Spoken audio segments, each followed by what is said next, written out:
Hi everyone, आज मैं फिर से आप ही लोगों के लिए लाइव हूँ आपके सवालों के जवाब देने के लिए। तो मैं पहला सवाल ले रही हूँ कि स्लीप एपनिया की प्रॉब्लम है कई सालों से, क्या करना चाहिए। देखिए, स्लीप एपनिया मीन्स आपकी रात को सोते वक्त तकरीबन 8 से 10 सेकंड के लिए बीच में सांस का रुक जाना और बहुत तेज़ तेज़ खर्राटे लेना, ये समस्या है। इसके लिए सबसे पहला जो स्टेप होता है वो होता है कि आपको अपना वेट मेंटेन रखना होता है। अगर आपका वेट ज़्यादा है तो आपको ये प्रॉब्लम ज़्यादा होगी। दूसरा, आपको सोने से 3 घंटे पहले खाना खा लेना है और खाना खाने के बाद 20 मिनट की वॉक कंपलसरी है आपके लिए। इसके अलावा आप कैमोमाइल टी ले सकते हैं, ये इसी नाम से बाज़ार में आती है। ये स्लीप एपनिया की प्रॉब्लम में बहुत हेल्प करती है। दूसरा, पॉपी सीड जिसको हम खसखस भी कहते हैं, उसे भिगोकर पीस कर आप दूध के साथ मिक्स करके लेते हैं तो इसमें बहुत फ़ायदा होता है। इसी के साथ साथ मैं आपको एक बहुत ही पावरफुल एक्सरसाइज बताती हूँ जिसको करने से बहुत बेनिफिट मिलता है। आपको ज़मीन पे आराम से पलौती मारकर बैठ जाना है और फिर अपने दोनों हाथों को देखिए इस तरीके से ऐसे क्रॉस करना है। मेक श्योर कि आपका जो राइट थंब है वो ऊपर की तरफ रहे और उसको अपनी नाभि के पास ऐसे कर कर बैठ जाइए और बस आंखें बंद कर कर आपको 3 मिनट तक ये ऑब्जर्व करना है कि आपको कौन से नोस्ट्रल से सांस आ रही है, राइट से या लेफ्ट से आ रही है। 3 मिनट के बाद आपको कॉन्शियसली ऑपोजिट नोस्ट्रल से सांस लेनी है। तो इस तरीके से ये प्रॉब्लम काफ़ी हद तक ख़त्म हो जाती है और धीरे धीरे आपको पता भी नहीं चलता कि आप स्लीप एपनिया की प्रॉब्लम से जूझ रहे हैं। वेल, नेक्स्ट क्वेश्चन मैं ले रही हूँ कि प्रोकास्टिनेशन से कैसे बचा जाए। प्रोकास्टिनेशन यानी कि टाल मटोल की आदत।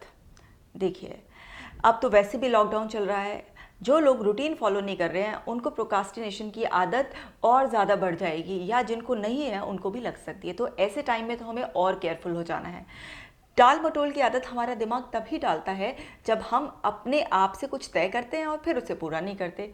जैसे फॉर एग्जांपल, आज आपने अपने आप से कहा कि आज मैं एक किताब पढ़ूंगा, फिर जब वो किताब पढ़ने का वक्त आया आपने कहा अरे अभी थोड़ी देर में पढ़ूंगा। तो इस कंडीशन में ब्रेन को एक मैसेज आपने कन्वे कर दिया कि जो डिसाइड किया जाता है उसे पूरा करना ज़रूरी नहीं है। तो माइंड अपना एक कंफर्ट जोन बना लेता है, वो अपनी आदत को ख़राब कर लेता है। अगर आप चाहते हैं कि ये माइंड आपके फेवर में काम करे तो आपने जो अपने आप के लिए लक्ष्य निर्धारित किया है आज का, वो आपको हर हाल में पूरा करना है। सोच लीजिए पहले ही कि आप आज इसे कर पाएंगे या नहीं। अगर आपने उसको सोच लिया है तो आपको करना है। सिर्फ एकमात्र यही तरीका है प्रोकास्टिनेशन यानी कि टाल मटोल की आदत से बचने का। वेल, मैं अब अगला क्वेश्चन ले रही हूँ। यह है कि लॉकडाउन पीरियड में 2 इंटरेस्टिंग एक्टिविटीज़ बताइए जो स्पेशली मेंस के लिए हो। Wow, it's a good question. देखिए, सभी लोग अब घर में हैं, चाहे वो लेडीज़ हो या जेंट्स हो, लेकिन मैं समझती हूँ कि थोड़ा सा मेंस के लिए घर में रहना और अपने आप को किसी इंटरेस्ट में इन्वॉल्व करना थोड़ा सा डिफ़िकल्ट है।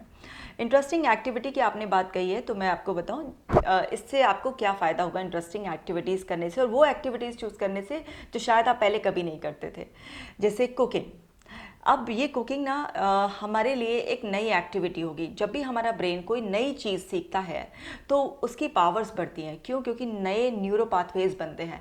आप देखिए, जब आप एक नए रास्ते पर चलते हैं तो आपको कुछ अजीब सा, अनजाना सा लगता है, लेकिन जैसे ही आप उस पर आगे बढ़ते जाते हैं आप फैमिलियर होते चले जाते हैं और जब आप उस पर दोबारा जाते हैं तो आप उसके साथ बहुत ही ज़्यादा कंफर्टेबल होते हैं।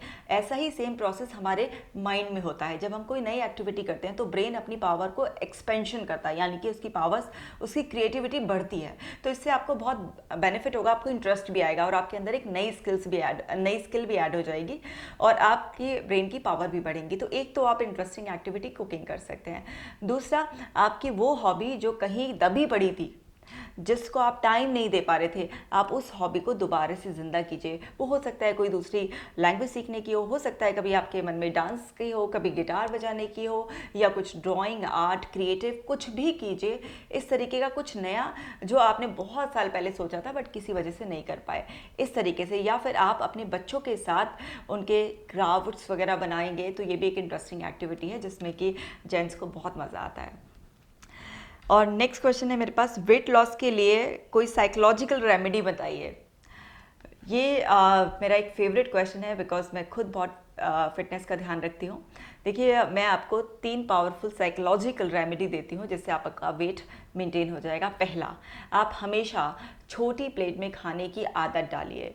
जब हम छोटी प्लेट को पूरा भर के खाते हैं तो हमारा माइंड कन्विंस्ड हो जाता है कि हमने प्लेट भर के खाना खाया है, और इससे हमारा जो फूड कंट्रोल है वो हमारे हाथ में रहता है। उतना ही क्वांटिटी अगर आप बड़ी प्लेट में खाते हैं तो माइंड को ऐसा लगता है कि आपने ना अभी तसल्ली से कुछ खाया नहीं है। तो पहला तो आपको छोटी प्लेट में खाना है।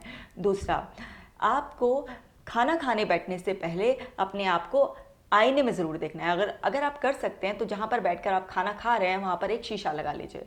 कोई भी इंसान अपने आप को डी शेप नहीं देखना चाहता ना, कि आपके यहाँ से जो है ना टमी पे से टायर बन रहा हो, या आपके हैंड पे मांस चढ़ा हुआ हो, या आपका फेस फूला हुआ हो। जब आपके सामने आपका ही रिफ्लेक्शन रहेगा तो आपका माइंड जो है ना आपको जैसे ही आपका पेट भरने वाला हो वहीं पर रोक देगा, मतलब आप ओवर ईटिंग नहीं करेंगे। तो ये एक बहुत अच्छी साइकोलॉजिकल रेमेडी है। तीसरा, जब आपको इमोशनल हंगर लगे, यानी कि जब आप इमोशनली बहुत हाई हो या बहुत डाउन हो, तब आपको एक कॉन्शियस डिसीजन लेना है, पावर ऑफ चॉइस का इस्तेमाल करना है, और आपको उस वक्त खाना नहीं खाना है, या कुछ भी क्रेविंग नमकीन बिस्किट जो खाते रहते हैं वो नहीं खाना है। तो ये 3 पावरफुल साइकोलॉजिकल टिप्स हैं जिससे आप अपना वेट घर में ही आसानी से मैनेज कर सकते हैं। और अगर आप वेट लॉस के लिए या और कुछ वीडियोस देखना चाहते हैं तो मैं बता दूं आप सभी लोगों को कि आप YouTube पर सिर्फ डॉक्टर कशिका जैन सर्च करेंगे तो मेरा चैनल आ जाएगा, और उस पर तमाम ऐसी वीडियोज़ हैं। एंड स्पेशली एक वेट लॉस के लिए मैंने वीडियो बनाया है जिसमें मैंने 20 जो है ना साइकोलॉजिकल टेक्निक्स के बारे में डिस्कस किया है कि किस तरीके से आप अपना वेट मैनेज कर सकते हैं। वेल, नेक्स्ट क्वेश्चन है मेरे पास कि मेरी एज 43 है और मेरे को कॉन्फिडेंस इश्यूज़ हैं, शाइनेस है और सोशल फोबिया है मुझे।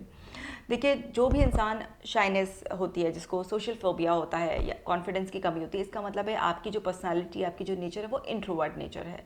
यानी कि आपका मन नहीं करता ज़्यादा लोगों से घुलने मिलने का, या आपको ऐसा महसूस होता होगा कि जो मेरे आइडियाज़ हैं या जो मेरी पर्सनैलिटी है मैं किसी के सामने प्रेजेंट करूँगा तो शायद वो मुझे स्वीकार नहीं करेंगे। ये सारी प्रॉब्लम हो सकता है हमारे किसी पास्ट एक्सपीरियंस की वजह से हमारे सामने आई हो। हमने किसी इंसान के साथ अपनी बात शेयर करने की कोशिश की बट उसने हमें वैल्यू नहीं की, या हमारा कभी मजाक उड़ा दिया हो। तो इस कंडीशन में भी माइंड के पास एक नेगेटिव एक्सपीरियंस रहता है, और फिर हम दोबारा से उस सेम क्रिटिसिज्म को या उस मजाक को बर्दाश्त नहीं करना चाहते, इसलिए हम लोगों को अवॉइड करते हैं और हम अपने आप को एक इमेज में बांध लेते हैं कि हम शाय हैं, हमें सोशल फोबिया है। अगर आपको अपनी इस प्रॉब्लम से बाहर निकलना है, आपको इंट्रोवर्ट से एक्सट्रोवर्ट बनना है, तो पहला जो स्टेप लेना है वो है एक कॉन्शियस चॉइस कि मुझे अब अपने इस पैटर्न को, इस आदत को तोड़ना है। क्योंकि जब तक आप यहाँ सेट नहीं करेंगे आपके जीवन में कोई बदलाव नहीं आएगा। कॉन्फिडेंस एक मानसिक अवस्था है, यानी कि आत्मविश्वास के लिए आपके भीतर जो आप ही के डायलॉग्स चलते हैं, यानी कि सारा दिन आप अपने आप से क्या कहते हैं, उसी से आपकी मानसिक अवस्थाएं बनती हैं। जैसे आपने अगर बार बार अपने आप से कहा मैं तो शाई हूँ, मुझे तो सोशल फोबिया है, मैं तो किसी से मिलजुल नहीं पाता, या कोई मेरी बात को वैल्यू नहीं करता, इससे क्या होगा, आपके अंदर वैसे ही भाव, इमोशंस पैदा होते रहेंगे और आप फिर से लोगों से मिलना ही नहीं चाहेंगे, और आपकी पूरी ज़िंदगी इसी प्रॉब्लम से जूझते आप बिता देंगे। अब आपको सबसे पहले यही डायलॉग्स बदलने होंगे, आपको कॉन्शियस चॉइस करनी होगी। आप अपने भीतर ये बोलिए कि मैं अब पूरी कोशिश कर रहा हूँ और मैं लोगों से बात कर सकता हूँ, मैं जो भी कहता हूँ वो लोगों को पसंद आता है, और मैं अपनी बात अच्छी तरीके से कहना जानता हूँ। इस तरीके के जब पॉजिटिव डायलॉग्स आप अपने आप से कहेंगे तो शुरुआत में हो सकता है ये सब आपको फेक लगे, क्योंकि जब भी हम कोई नया या विपरीत काम करते हैं ना तो सबसे पहले विरोध हमारे अंदर से ही आता है, और दूसरे लोग भी हमारे विरोध में खड़े होते हैं। हो सकता है कि आपके अपनी फैमिली मेम्बर्स ही बोले अरे क्या हो गया, आजकल तो बड़ा बोलने लगा है, या बड़ा बोलने की कोशिश कर रहा है। बट आपको इन सब चीज़ों को इग्नोर करना है, क्योंकि जब भी आप कुछ नया और बड़ा करते हैं तो यकीन मानिए विरोध आता ही आता है। आप डट लीजिए, आप सोच लीजिए कि मुझे अपनी इस आदत को बदलना ही बदलना है, और नई आदत बनाने का एक बहुत ही साधारण सा नियम है। आप उस चीज़ को बस कुछ दिनों तक दोहरा लीजिए, आपकी वो आदत अपने आप ही बन जाएगी, आपको कोई एक्स्ट्रा मेहनत करनी नहीं होती है। आप देखिए ना, बचपन से हमारी जो भी आदतें हैं वो क्या है, हमारे रिपीटेडली उसी सेम चीज़ को दोहराने का ही नतीजा तो हमारी आदत होती है। तो आपको कॉन्फिडेंट रहना है तो उसके लिए बस आपको बार बार पॉजिटिव डायलॉग्स अपने आप से दोहराने हैं और आप कॉन्फिडेंट हो जाएंगे। इसी के साथ कॉन्फिडेंस के ऊपर मैंने काफ़ी सारी वीडियोज़ ऑलरेडी डिटेल्ड बनाई हुई हैं, अगेन आप मेरे यूट्यूब चैनल पर देख सकते हैं। एंड सब मेरा यूट्यूब चैनल सब्सक्राइब कीजिए, एंड ऐसे ही अपने क्वेश्चंस मुझे मुझे भेजते रहिए, मुझे बहुत अच्छा लगता है आपके सवालों के जवाब देने। मैं जल्दी ही फिर लाइव आकर आपके सवालों के जवाब दूंगी। आज के लिए बाय बाय, अपना ख्याल रखिए और लॉकडाउन पीरियड को एंजॉय कीजिए।